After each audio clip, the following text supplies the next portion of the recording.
এটা summer project 2025-এর class 3, 4 এবং 5-এর project খাতার ফার্স্ট পেজ।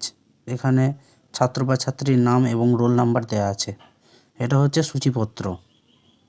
তবে বলে রাখা ভালো, এক একটা স্কুল এক এক রকমভাবে প্রজেক্টের কাজটি করায়। কোনো স্কুল একটি খাতার মধ্যে সমস্ত প্রজেক্ট করায়, কোনো স্কুল আলাদা আলাদাভাবে প্রজেক্টের খাতা করায়।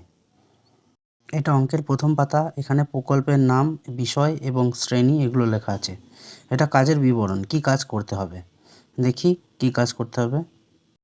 গ্রীষ্মকালীন ছুটিতে প্রতিদিনের কিছু কাজের সঙ্গে গণিতের সম্পর্ক বোঝো। যেমন 5টি সবজির নাম ও দাম লেখো। মোট কত টাকায় কিনলে, কত টাকায় বাঁচলো, কত টাকা খরচ হলো তা হিসাব করো। নিজের পরিবারের বিদ্যুৎ বিল, বাজার খরচের তালিকা তৈরি করো। এখানে 5টা সবজির নাম ও তাদের দাম রয়েছে। নিচে সবজি কিনতে মোট কত টাকা খরচ হলো ও কত টাকা বাঁচলো তা দেওয়া আছে। এটা দৈনিক বাজার খরচের হিসাব, বিদ্যুৎ বিল সহ।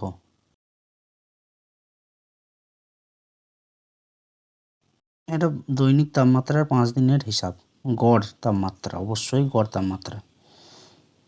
এখানে বিভিন্ন বার, তারিখ, এখানে বার এবং তাপমাত্রা, মানে সর্বোচ্চ বা সর্বনিম্ন নয়, শুধুমাত্র গড় তাপমাত্রাটাই এখানে লিখতে হবে।